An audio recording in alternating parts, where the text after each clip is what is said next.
ang inyong tagapagtawid, Panginoon, ang inyong tagapagsalita, Lord, punta dito sa harapan, Panginoon. Kayo po ang manguna, Panginoon. Ang mensahe na natanggap namin, Lord, sa araw na ito, Lord, ay naway magsilbing kalakasan sa bawat isa amin, Lord. Hiniling po rin po namin, Panginoon, ang inyong gabay at patnubay, Lord, sa araw-araw, Lord, lalo-lalo na po, Lord, sa araw ng Lord's, Lord, bukas, sa aming pagbiyahe, Lord, papunta, Lord, sa Santiago, Lord, upang makaharap namin, Lord, ang mga kauri namin, Panginoon. Naway, ganun din po sa kanila, Lord. Gabayin niyo rin po sila, Lord, sa kanilang pagbibiyahe, Lord. Panatilihin niyo po ng kaligtasan ng bawat isa amin, Lord. Supply all our needs, Panginoon, spiritual at natural na kalagayan, Lord. Alam po namin hindi niyo kami papabayaan, Lord. At laki niyo po kami ilagay sa inyong likuran. Lord God, wala na po ibang hinihiling kundi tinataas namin yung dakilang pangarap. Pangalan ni Kristo, ni Kristo na kain. Amen.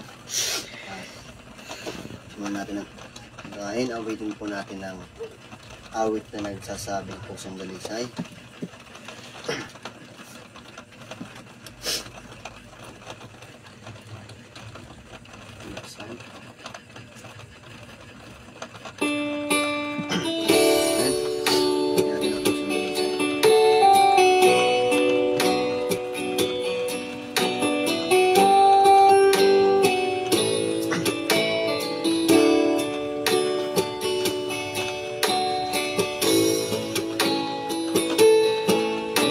Dalisay ang aming nais, nalikhain mo, Diyos, para sa amin.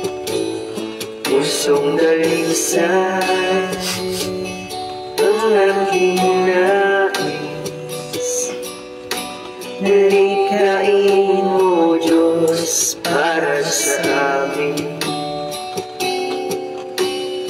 Isang pusong tapat na sa'yo'y nagmamahal, isang pusong sa'yo'y walang alinlangan, isang pusong tinitibok na ika'y paramulan, ang dugo'y pagbubuhay sa'yo.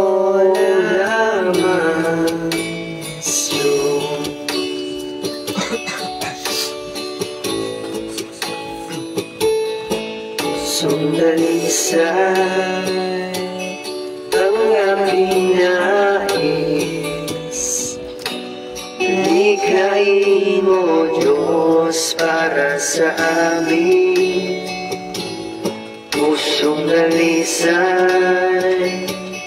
ang aming nais, likhain mo, Diyos, para sa amin. Isang pusong tapat na sa'yo'y nagmamahal, isang pusong sa'yo'y walang alinlangan, isang pusong itinitibok na ika'y marangalan, ang dugo'y pagbubuhay sa'yo.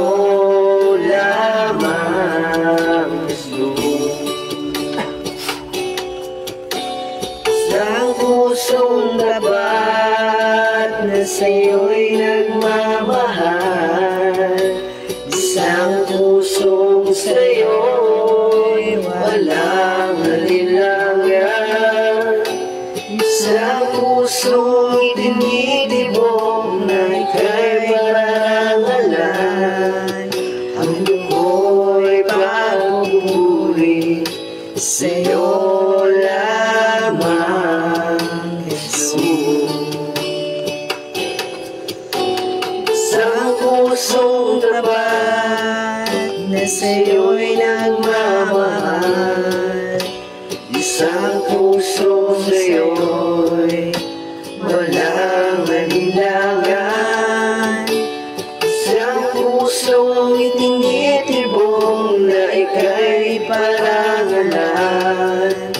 Ano mo'y bago mo'y sa'yo lamang, Jesus.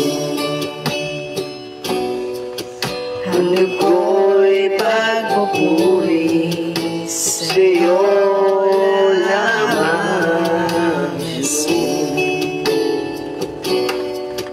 Ano ko'y bago mo'y sa'yo lamang, Jesus.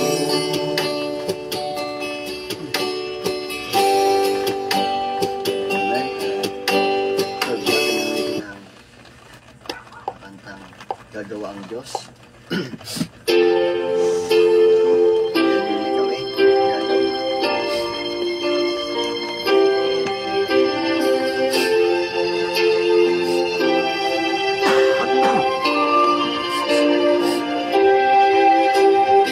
Gagawa ang Diyos ng daan sa buhay ko. Pagkilos niya'y mahiwaga, sa'kin may layunin siya. Siya'y aking gabay, ang kasama't karaman.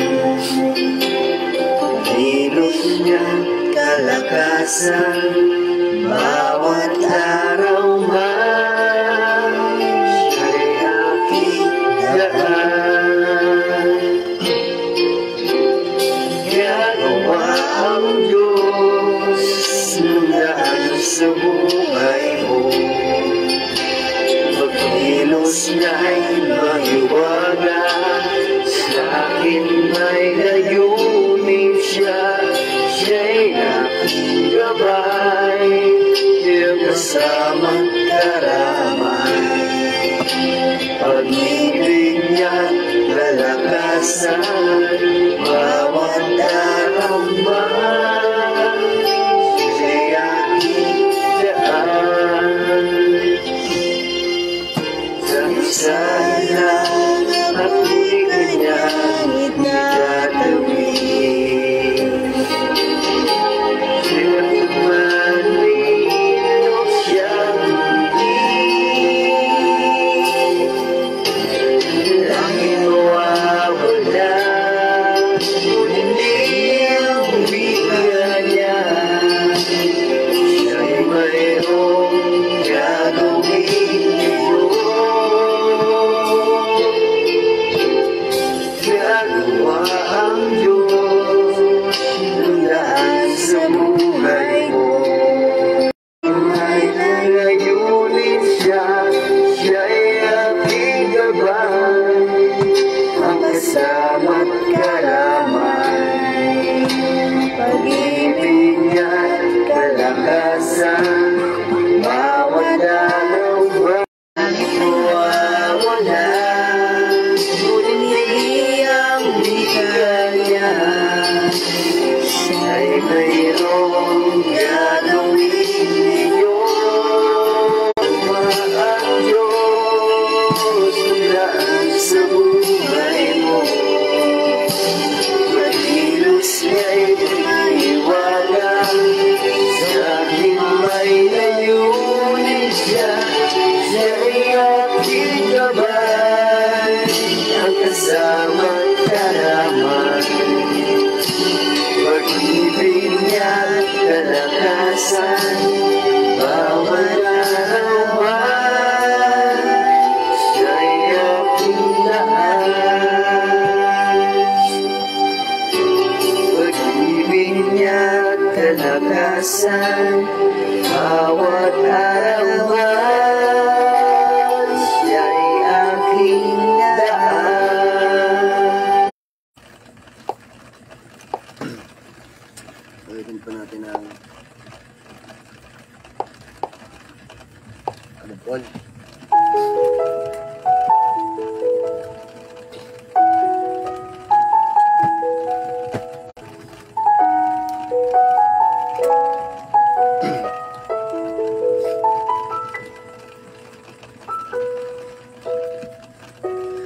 Bubble flowers, bubble kiss,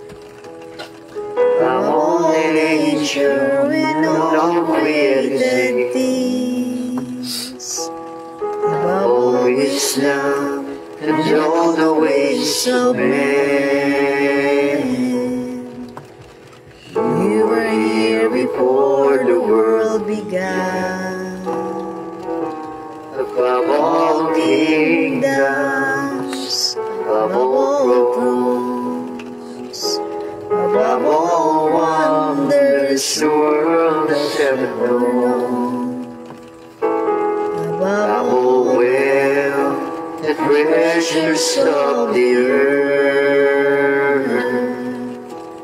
there's no way to measure what you're worth.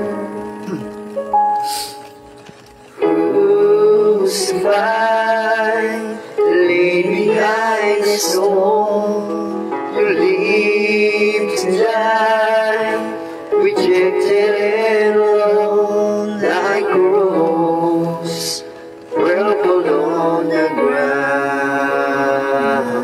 You took the fall, shot at me, above all.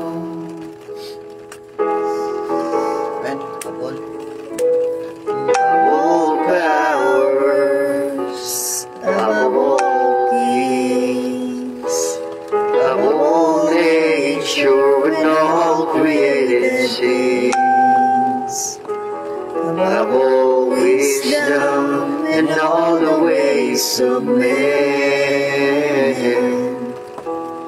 You were here before the world began. Above all kingdoms, above all thrones, above all wonders the world has ever known, above all wealth and treasures of the earth, there's no way to measure what you're worth. Crucified, laid behind the stone, you live to die, rejected and alone, like a rose, trampled on the ground. You took the fall, shot at me, above all.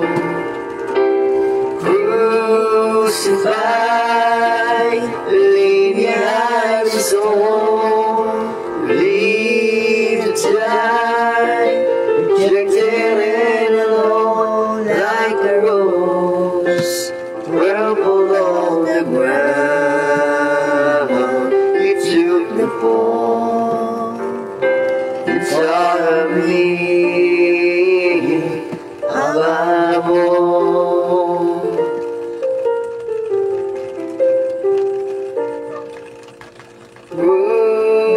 Crucified, laid behind the stone, live to die, rejected and alone, like a rose, trampled on the ground. You took the fall, and shot on me, above all. Shot on me, above all. Alright, kapag tayo ng isang kanta, tayo dadako na sa bibigay ng salamat at pagpapako sa ating Panginoon. Amen. Nawitin po natin ang I have fought a good fight.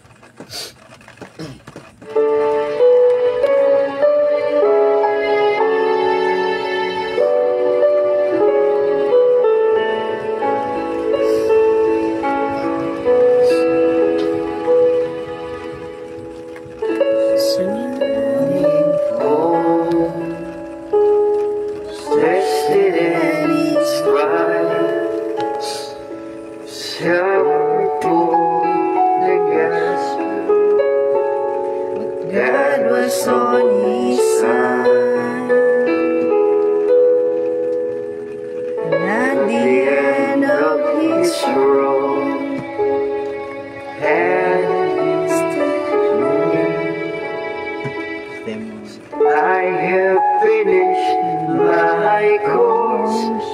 waits for me.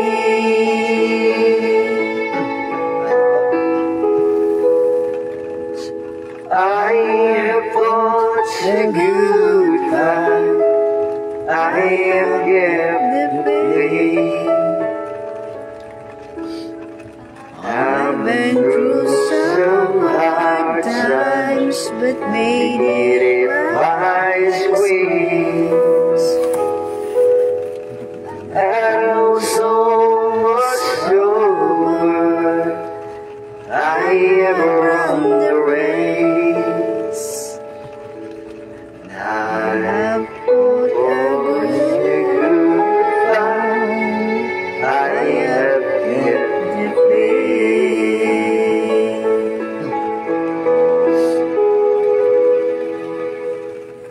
Looking back through all my years, battles along the way, persecution, pain and tears, struggles day by day.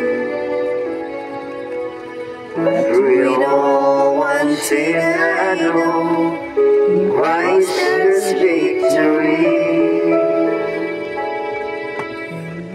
When my life is over, the testament would be,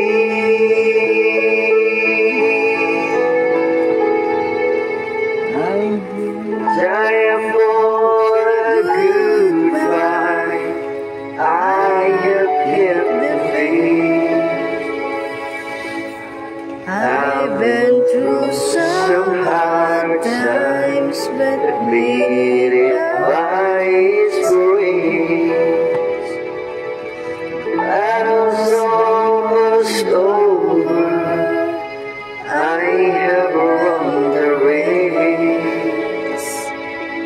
I have fought a good fight.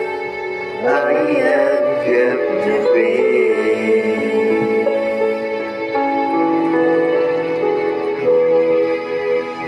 I have fought a good fight. I have kept the faith.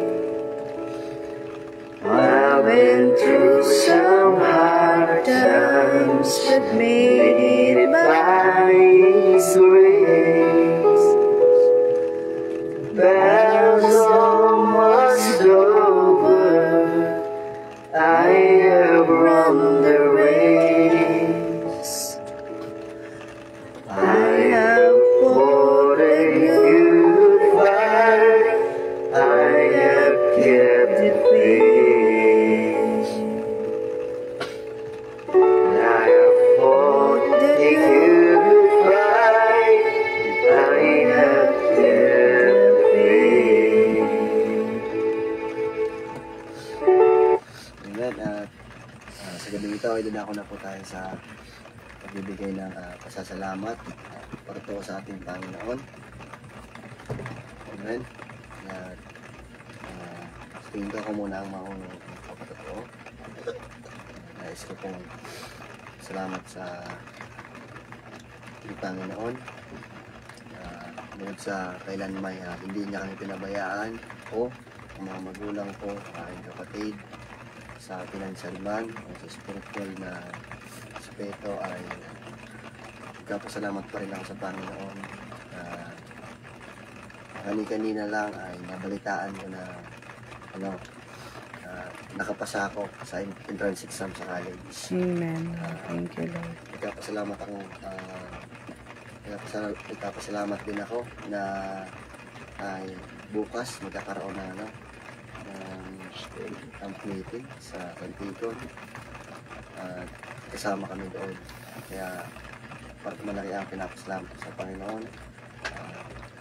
At salamat rin ako kay Lord na walang sakit ang bawat isa sa amin, nasa mabuting kalagayan ang pamilya ko. Yun lang po. Binabalik ko ang papulit ko salamat at Panginoon. Meron ko po bang gusto sa tingin Sister Jenny?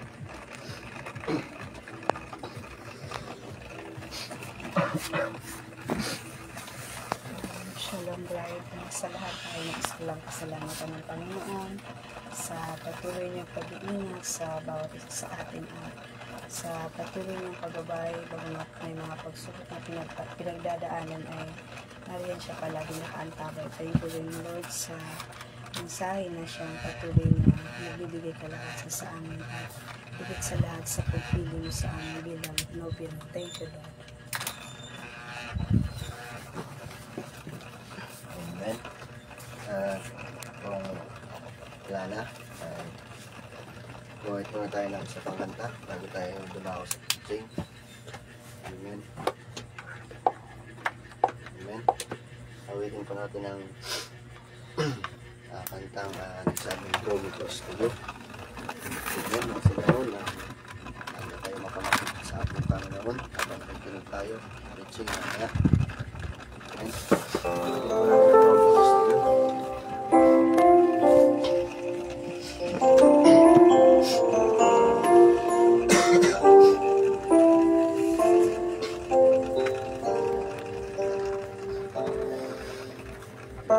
Close to you, never let me go, and to lay it all down again,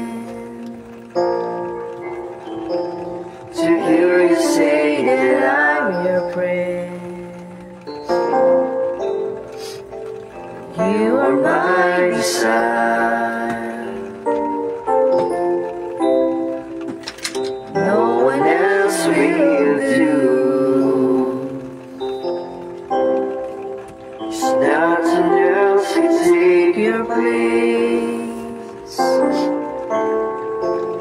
To feel the warmth of your embrace. Find a way, bring me back to you.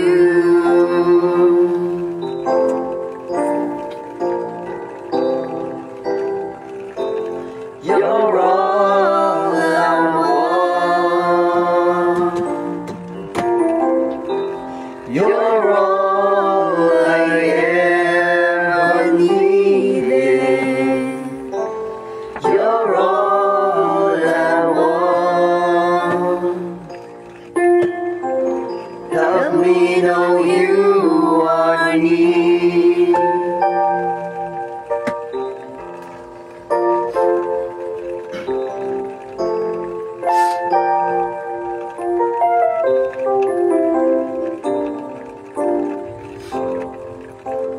Hold me close to you. Never let me go.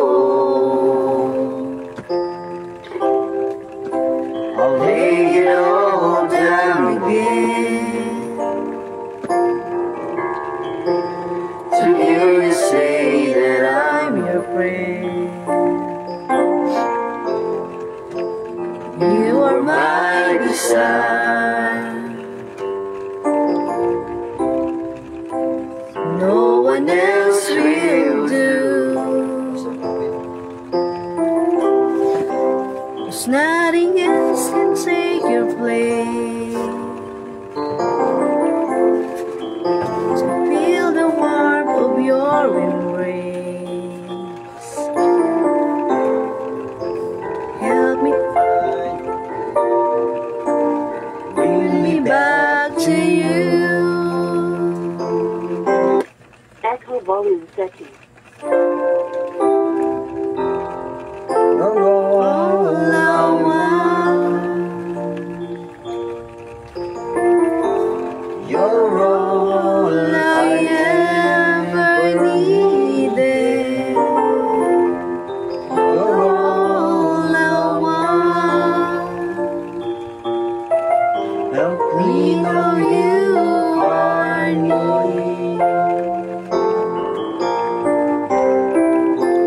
You're all I want. You're all I ever need.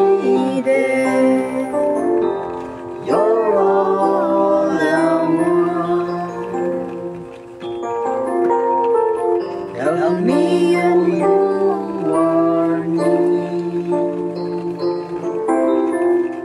Help me know you are near. Help me know you are near.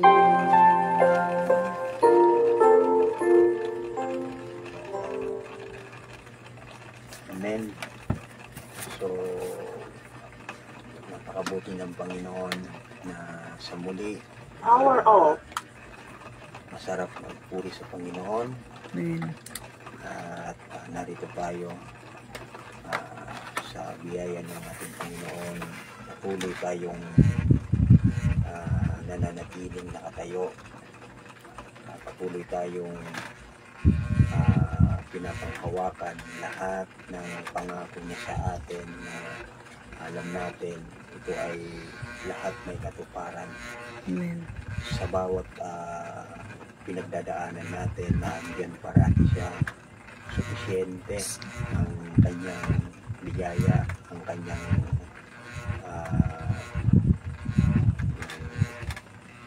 hindi tayo talaga kailanman pinabayaan. Kaya ako ay lubos na nagagalak na sa muli yung pinaplano ng natin na makadalo sa pagtitipon sa nalalapit na Martes na pupunta natin ay bawat pulgada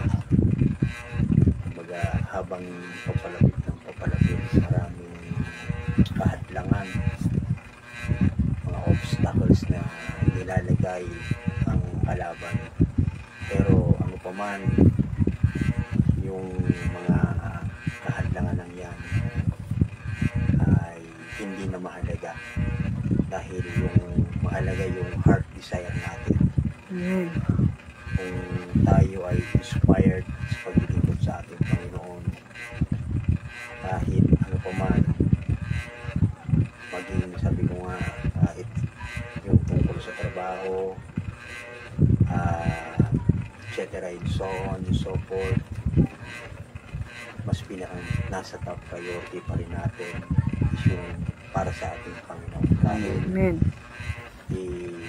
naalala ko yung sinabi ni Job noong time na nasa trial siya, na andun din may mga tao na nag-persecute sa kanya.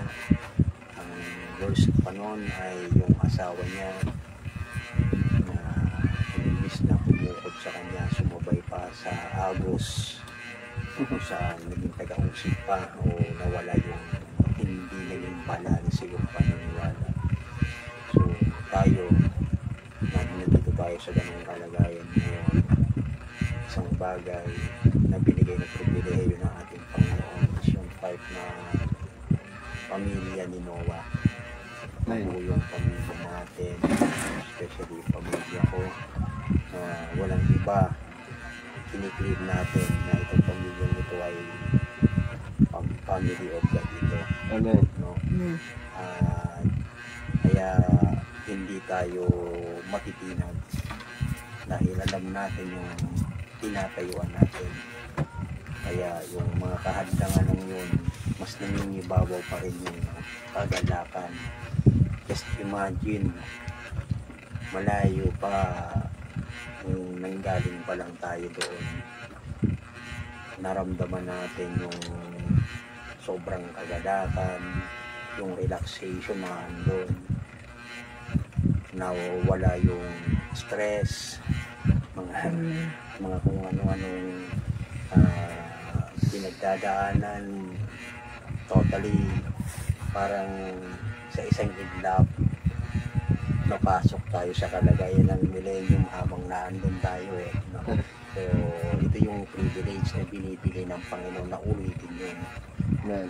Nung naandun tayo, sabi ko nga, nakaka-relax, wala kang mapakinggan ng ingay, Ayaw pong umuwi.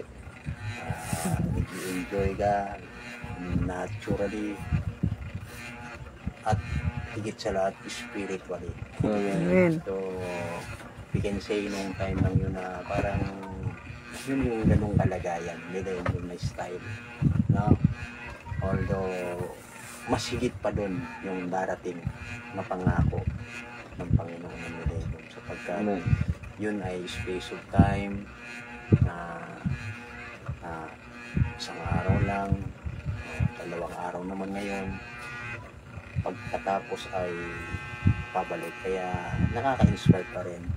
Sabi ko, pati mga bagay na naninilalagay ng diablo, ng kalaban, ng Satan, ay hindi tayo magpipiti-piti na pipiliin yung kung ano yung mas matimbang. Yung mas matimbang sa atin ay yung bagay na kung saan tayo identified. Amen. We are a spiritual mind, we are a spiritual people. That is why ang nasa kalooban natin, yun yung nagiging kalakasan at kagalakan parati is yung fellowship, totoong fellowship. Wala kang makikita ng ganoon na may mga heart desire, makadalo ng gawain. Yung iba, grabing sakripisyo pa, pero this time, inalis na ng Panginoon yung mga ganoon. Ang gagawin mo lang is a clear path decision. So, it is a time of maturity. May sad to say, may mga kasama tayo na hindi pa nakakarating sa ganitong kalagayan. Pero, nananatili in my heart ay naandun pa rin, still gracious pa rin tayo sapagkat wala tayong magawa. Na pre-plan ito ng Panginoon. Pre-plan meaning nakaplano na lahat. Nakaplano, nakaset na ang lahat ng bagay na magaganap. This is just a fulfillment ng lahat ng mga bagay na nasa plan of God. Kaya tayo dito as a spiritual people, mga hindi tayo earthly bound, no? Ay yung kagalakan natin isang tabi. Amen. Yung mga bagay na mag-iingat lang. Dumating tayo sa mundo, no, wala tayo at wala din tayong pagmamalaki. Amen. Kung wala ang ating Panginoon, wala tayo. Yes. So, dati blessing yan. May extra. Yan. Sa millennium, wala na yan. Kaya mag-miss nyo rin yan. Kaya enjoy lang natin bawat araw, bawat oras na nandito pa tayo. Literally, naturally, mayroon pa rin struggle. Pero may advantage. Ano yung advantage natin? Dalawa yung kalagayan natin eh. Sa isang banda, we know who we are. Amen. Mayroon tayong assurance. We are so blessed people na ito man ay pinahintulutan na lang bilang maging experience natin. So, positive tayo dyan. Isa pang nakakatuwa, nagagalak ako na nagpapatuloy ang mga kasama natin kahit hindi man tayo nakarating. Kita ko yung live streaming na nila Brother Alvin, and hopefully ganoon din somewhere yung sa Naga, na hindi tayo umaasa na parating may nakatukod dahil ang bride parating ready yan. Tatayo at tatayo yan, whether hindi inaasahan o kung ano pa mga pagkakataon, parating ready yan, no? So sa gabing ito ay gusto kong mag-share according sa didin ng ating Panginoon at basahin natin yung first John chapter 14 verse 1 to 7. Sabi dito, verse 1, "Let not your heart be troubled. you believe in God, believe also in me. So, isang bagay, no? Ano pa mang bagay na nakakapag-apekto even dito sa physicality natin. Panghawakan lang natin yung pananampalataya. Kung paano, sabi ni Jesus, believe, you believe in God, believe also in me.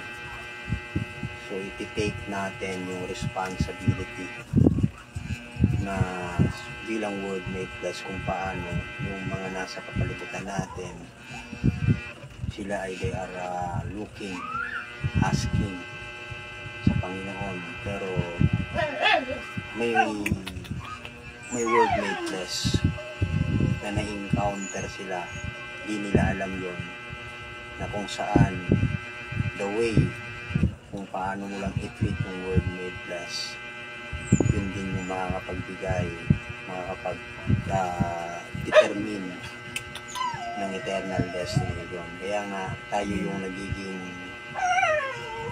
kalakasan, no? So gracious tayo, extend natin kung paano sumumpala tayo sa ating Panginoon. Tayo ngayon yung nasa eksena, tayo naman yung mag-extend ng kalakasan. Sabi dito, in my Father's house are many mansion. If it were not so, I would have told you, I go to prepare a place for you.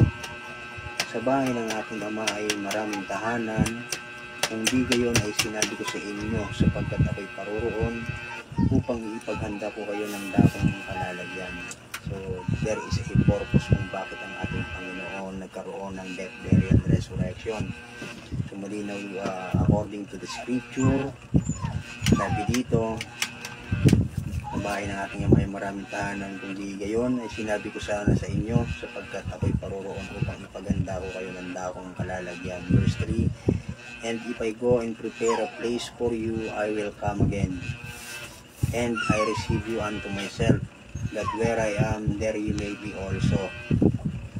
At kung ako'y pumaroon at kayo'y may paghanda ng kalalagyan, ay muling paririto ako at kayo'y tatanggapin ako sa aking sarili, upang kung saan ako naroroon kayo naman ay tumuon. So yun lang yung prayer, the only prayer ng ating Panginoon, yung people of God, kung nasaan siya, kasama niya tayo, never tayo, kaya nga never niya tayo iniwan o iiwan, no?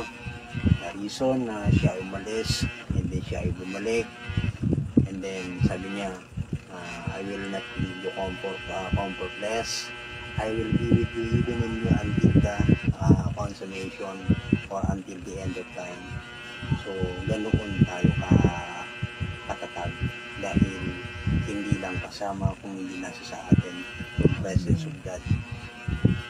And whether I go, you know, the way you know, at kung saan ako paroroon ay nalalaman nyo ang daan. Thomas said unto him, Lord, we know not whither thou goest, and how can we know the way? Sinabi sa kanya ni Thomas, ito talaga si Thomas, no? Yung pagdudulap, parate, no? Yung mga ganoon talaga, na hindi alam, yung daan. Sabi niya dito, sinabi sa kanya ni Thomas, Panginoon, hindi namin nalalaman kung saan ka paroroon. Paano nga malalaman namin ang daan? Verse 6, Jesus said unto him, I am the way, the truth, and the life. No man cometh unto the Father but by me. Sinabi sa kanya ni Jesus, ako ang daan at ang katotohanan at ang buhay. Sino man ay di makakaparoon sa mga kundi sa pamamagitan ko. There is no other way. Walang ibang paraan, walang ibang daan. Kaya yung iba na nag-claim, nag-rest nila through a certain group, absolutely they are under the delusion, strong delusion, Satan. No, malinaw sabi ng scripture na ang ating Panginoon ang daan. And ang daan ng yun, walang iba kundi, sabi nga, pag sinabing si Kristo, sino si Kristo. In the beginning was the Word, and the Word was with God, and the Word was God.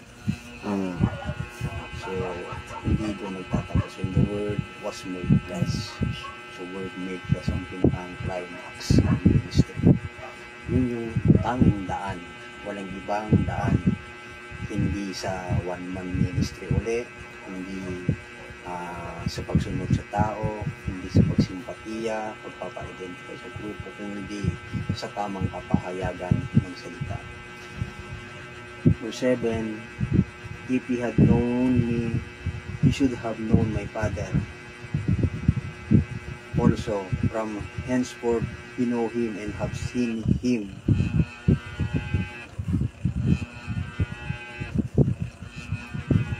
So,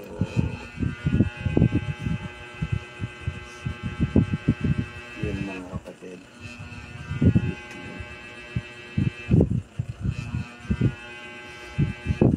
Ang subject natin sa gabing ito is yung pinangaral ng ating mahal na propeta. Yung title is Things That Are To Be. Mga bagay na darating dahil may mga grupo, may mga ministers na ayaw na ng mga bagay na darating. They are enjoying what they have today. Sa isang banda, masarap pakinggan na nag-i-enjoy, pero anong klaseng enjoyment kung naibibigay sa kanila? Kung pwedeng sabi nga ganoon kasinsero, pero definitely or absolutely pag hindi naaayon sa salita ng ating Panginoon 100%, one word na lang na ma-twist, na twisted, mayroon ng tinatawag na pagkakamali o kung ano man yung bagay na hindi naaayon sa programa ng Panginoon. Kahit anong ganda, no, na yung iniisip mo na yung present truth, since we have natanggap mo si Kristo, i-claim mo na wala ka nang hinihintay. That's absolutely wrong. Bakit? May mga bagay pa rin na nananatili, na lays ahead o na nananatiling hinihintay bilang kaganapan sa hinaharap natin. No, kaya dito sa part lang na ito, kung 1963, basahin muna natin yung sinabi ng prophet dito. O word for word yung mismong salita, gusto kong makita natin na even ang prophet very firm sa kanyang stand. Kagaya natin, some people kasi no, na assuming na tapos na yung mga bagay na ito. Pero sabi dito ng prophet, I want to speak on that tonight, and the subject is going to be things that are to be. And now, speaking last night on the rapture. So ito mga kapatid, sa madaling sabi, i-preach pa na ito ng ating mahal na propeta, halos isang nakalipas lang, gabi lang, pagka magkasunod, madaling sabi, matapos yung ipangaral yung rapture, i-preach din ni Brother Branham itong things that are to be. Ito ay December 5, 1965. Sabi niya dito, speaking last night on the rapture, so tonight I want to speak on this subject that I might tie it together with last night message. So gaano yung kahalaga, ano yung importansya nitong gusto natin i-drive na message na ito, pakita. Yung things that are to be pala ay konektado, kadugtong ng preaching ni Brother Branham na yung title is The Rapture. And sabi niya dito that I might tie it together with last night message. Now, there is going to be a rapture. Isipin mo ito mga minamahal kong kapatid na totoong wala nang hinihintay na rapture. This was preached 1965 after mismo nag-post si Brother Branham yung rapture message. Letra por letra, in plain statement ng prophet, sinabi niya, now there is going to be a rapture. We know that's in the future. Ito, alam niya natin, may rapture pa na darating, and alam natin na ito ay sa hinaharap to be. No, di sa hinaharap magaganap. So napaka-klarado after ng message na the rapture, iprinis ni Brother Branham yung mga bagay na darating para mas maging malinaw. And then sabi niya dito, Jesus here is speaking about He's gone ahead to prepare a place for us. Let not your hearts be troubled. Now he was talking to Jews. You believe in God, believe also in me. As you have believed in God, believe in me, because I am the Son of God.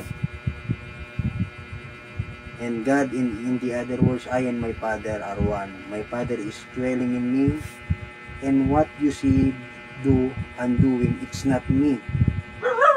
It's my Father that dwelleth in me. So napakalinaw. Inire-reconcile. God reconciling Himself. God was in Christ. Hindi niya tinuturo ang Diyos somewhere else. Kung sabi nga kanina yung nabasa natin, kung nakita mo si Jesus, nakita mo yung Ama. Amen. So, what for? Nahahanapin mo pa yung Ama. Hindi mo rin makikita. Bakit? God is a spirit. And nire-reconcile ni Jesus. God was reconciling the world to Himself. He is the fullness of the Godhead bodily. So, hindi nagtapos dun, mga kapatid. Kung patuloy pa rin na naandun ka, kung tinitignan mo pa rin yung pagka-Diyos 2,000 years ago, nananatili na hindi ka nasa tamang landas. Mali yung paniniwala mo.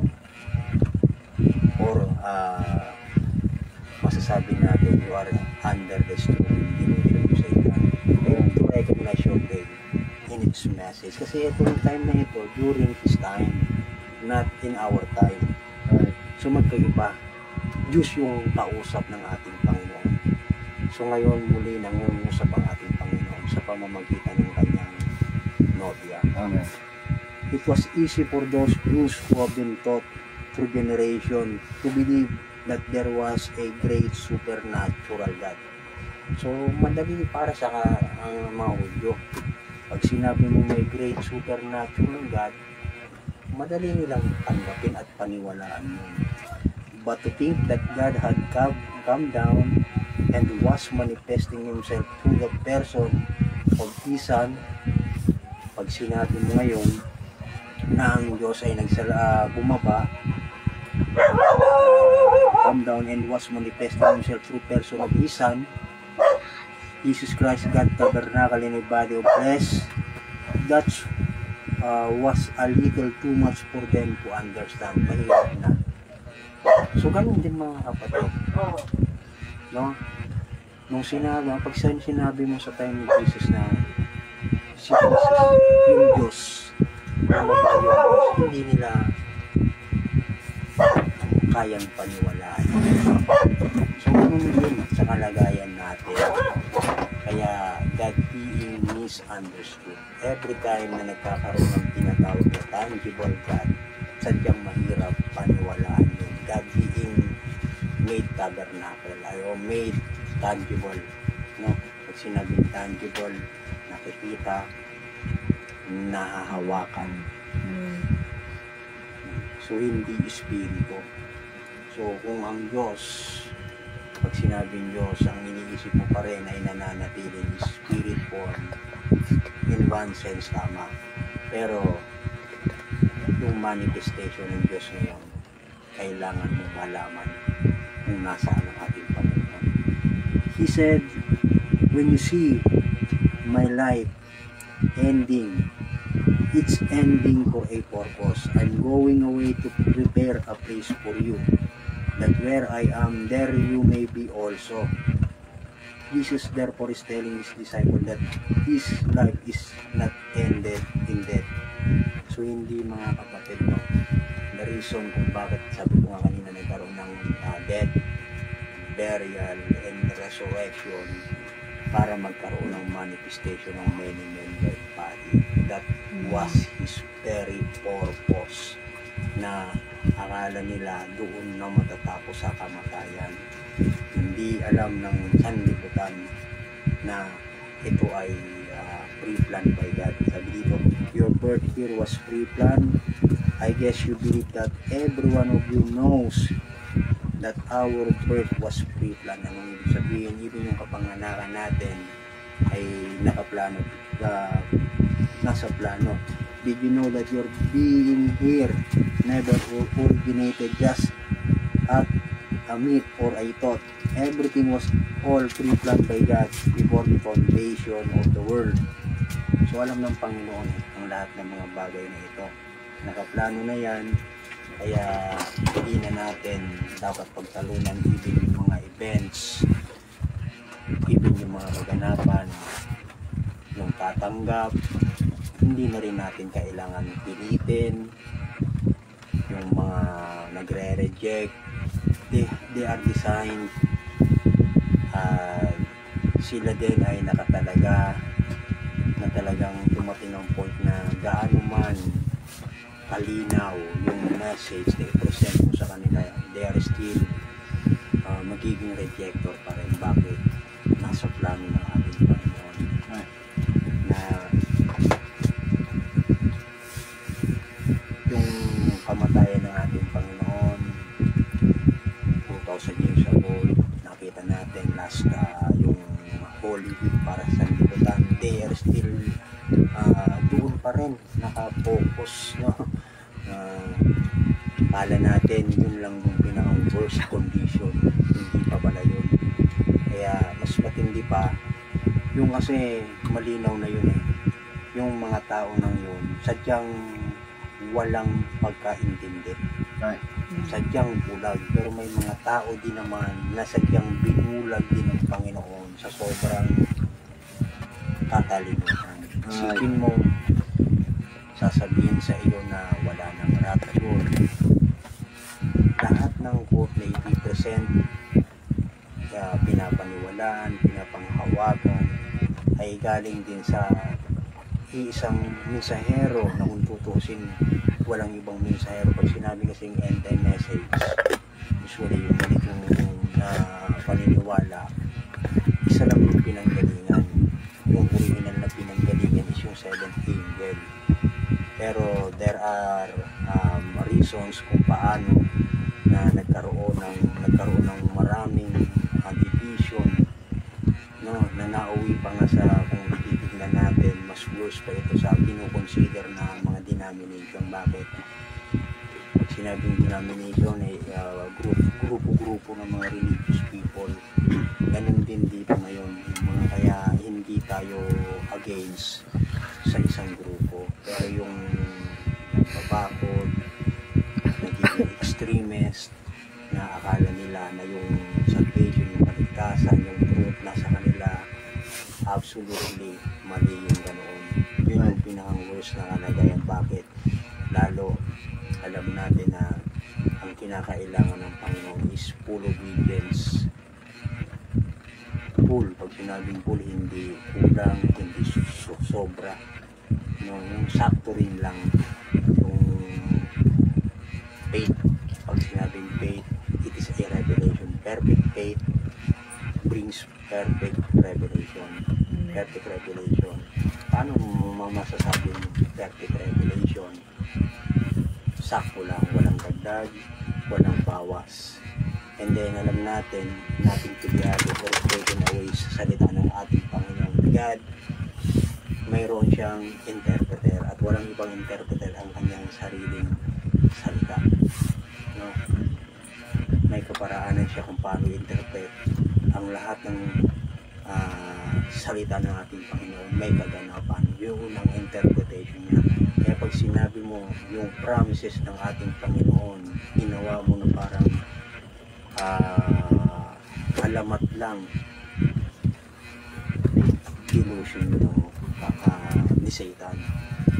Pag finish mo yung promise ng Panginoon na supposed to be according sa promise ng Panginoon, according to His program, ay para sa presente, nilagay mo in the future, mali yun.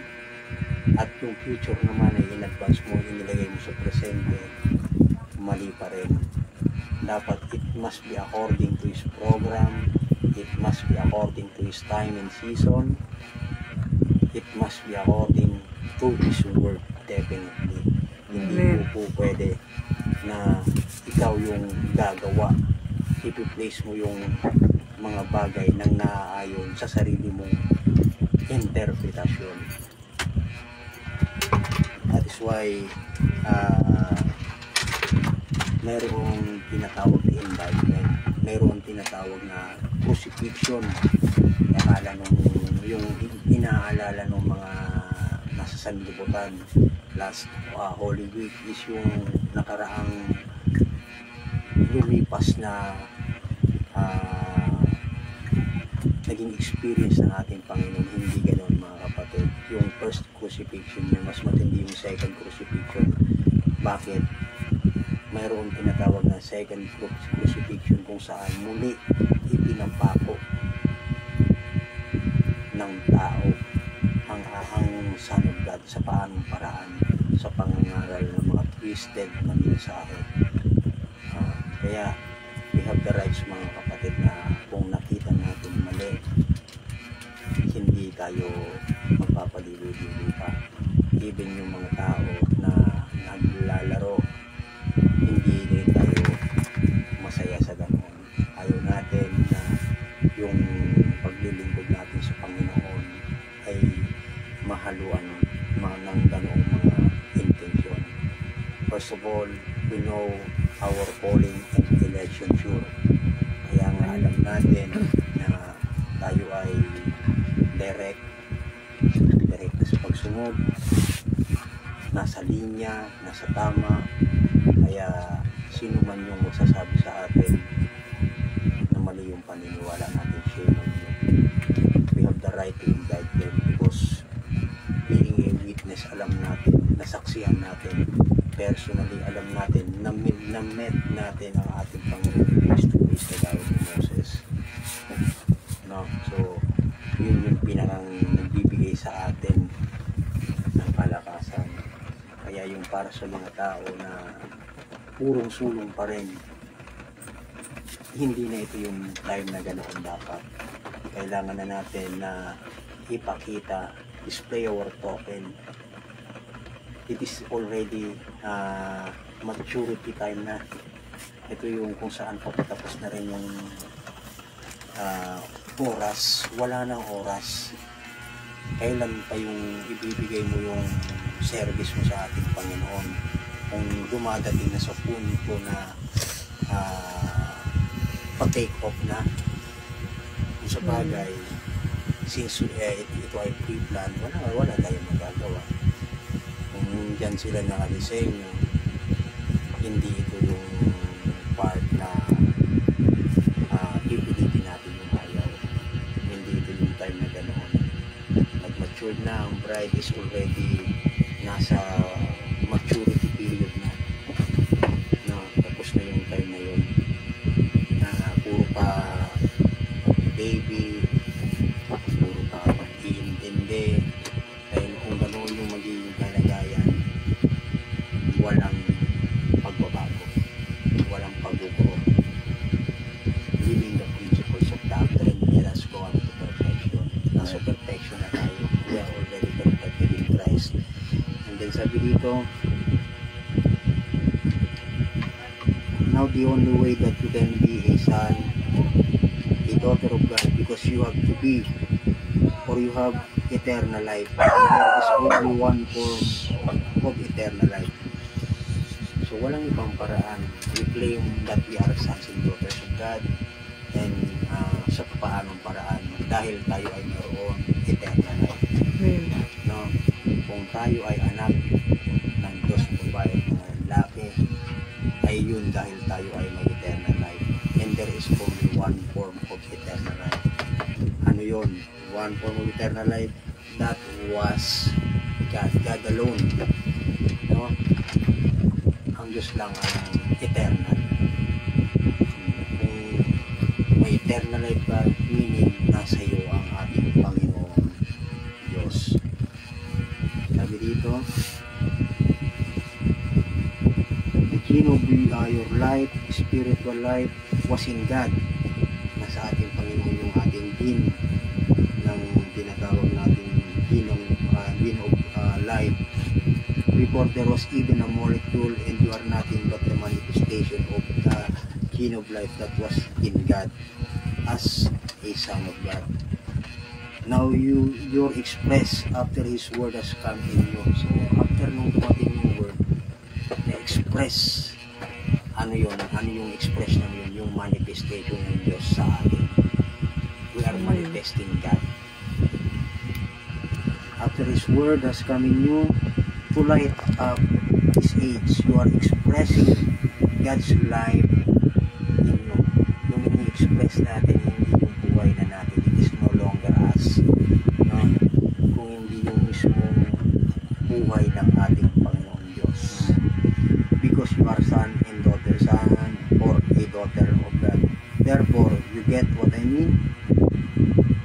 You are now made, you are sitting in the church because your duty is to express God to this nation and these people in this neighborhood where you are associated.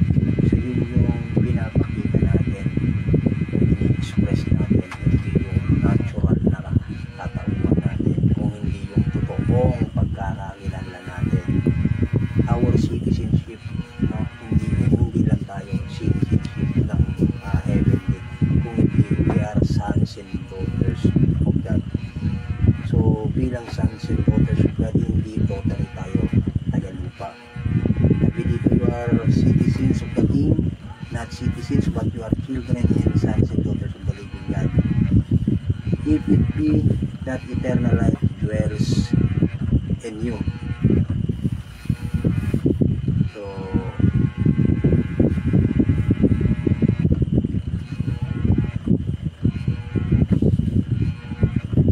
sabi dito,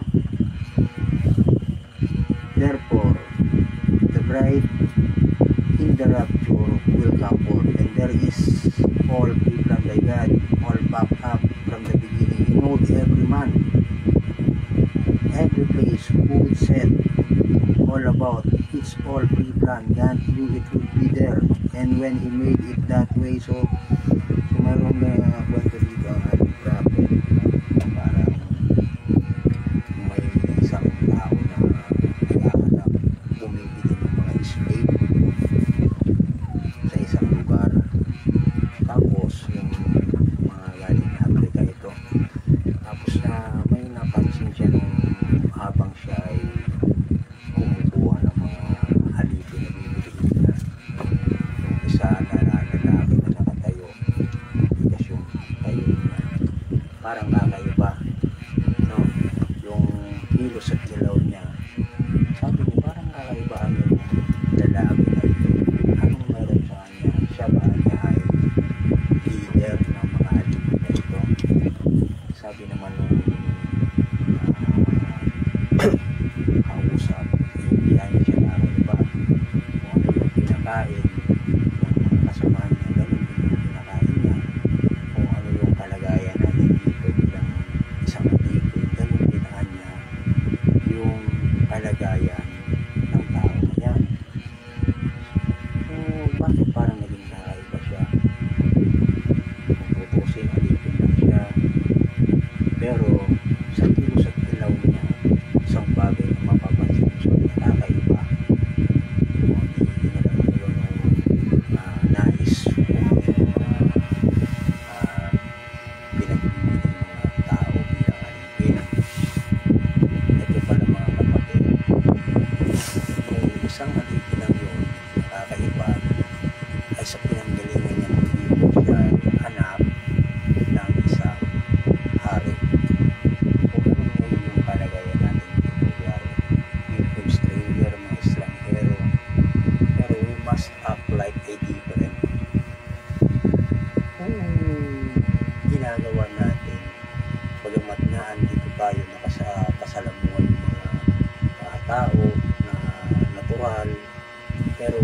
hindi rin tayo po pwedeng kumpuni sa kanila. May mga bagay na yung pagkakakilanlan o yung mismong katauhan natin, kalagayan natin, kung madaling sabi, iba sa kanila. Dahil we know who we are. Kaya pag pinakita mo na parang talo ka parami ng emotion o usually self-pity, na para pag ang iniisip mo, bakit ka dumadanas pa ng ganito, bright ka, hindi ganun yung tamang kaisipan. Dapat ipakita mo nga na bright ka, expected na ganun yung magiging experience mo. Bakit wala kang pinagkaiba sa isang banda sa mga tao na normal pa rin na tao. Diba? Kung sila ay nakakalasap ng tumatanggap ng biyaya galing sa langit, let's say ganoon, halimbawa, we are both partakers of the same nourishment from heaven. Ano man yan, ulan, ano man yan, araw, para parehas yung nare-receive natin. Even yung wicked, even ako na tayo hindi ganoon, we are more than able sa mga tao na ganoon, dahil alam natin na hindi tayo totally citizenship ng yung pagkamamayan natin na hindi tagalog pa. No? We must display kung sino tayo, yung authority na binigay ng ating Panginoon, na sabi niya, kung ano man yung sabihin mo, sapat ng pananampalataya mo, walang imposible. Ito ay magkakaroon ng katuparan. Small, yung mga bagay na konting pagsubok, konting karamdaman, etc. and so on and so forth, natural lang yan dahil naandito pa rin tayo sa tinatawag ng best house. Kaya yung promise ng ating Panginoon, do not your heart, huwag mo maglumihanan. In my Father's house are many mansions. Yung house na tinutukoy, ito yung kingdom, no? Sa kaharian, no? My Father's kingdom, many places, anong tamang interpretation ng King James kung saan ito inubog. So ang pinakang perfect na buwan ito is may pinangako ang ating Panginoon na ito ay temporal things lamang. Yung mga bagay na temporal, may hangganan yan. So mananatiling while we are here in this tabernacle, yung flesh, yung plane na ito, mapupunin talaga ito.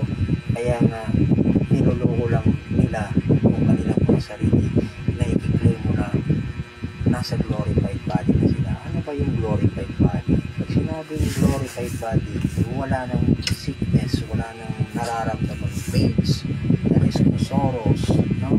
Yung glorified na kalagayan. Pero sabihin mo glorified body yan, na tapos sasabihin mo you are glorified dahil naandyan yung Panginoon. Kasi yung body, walang ibang body. Ito, no? Ito. Kaya i-prepare ka ng Panginoon ng better place. Sabi niya, this is just only a dwelling place. Kaya may time, may instances na ang isang believer pag namatay o natapos yung kalagayan, yung kontrata, yung journey niya sa earthly, this is not the end. It is not the end. Kung hindi, this is just only the beginning. Mga bagay na pang walang hanggan. Yun yung beginning. Anong mangyayari? That doesn't change us. It is just only change our dwelling place. Dwelling place lang pala ito. Kaya in my Father's kingdom, many mansion, or in my Father's house, many mansion, may better place tayong pupuntahan. Yun yung sabi nga, we have to go to a better dwelling place. Yun, ano yun? Yung prepare sa atin that was been prepared before the foundation of the world. Na kung saan you cannot be in two bodies at the same time. Habang tayo ay nandito sa best house, hindi natin pwedeng gamitin yung word for body. Hindi natin pwedeng i-claim na we have already the theophany, dahil yung theophany is body waiting. So how can we go sa ganung kalagayan? Yung iba kasi yung interpretation, yung sinabi ng prophet na Ethiopia is a dwelling place. Ang alam nila, specific na lugar, hindi in place to dwell. Ibig sabihin, may isang bagay, may isang lugar na kung pwedeng pupunta ka doon at doon siya magagamit bilang isang bagay. Dwelling place, a place to dwell. No, kaya hindi cannot exist in two body at the same time. So, sa tanong din niya sa akin, kung isang kapatid natin, kung ano yung kalagayan mo. So, wala pa sa atin. And then, yung perfect o yung tinatawag na finished product na katawan natin ay Theophany. No? Ang finished product, yung glorified body natin, still may part na tinatawag na terrestrial o glorified body.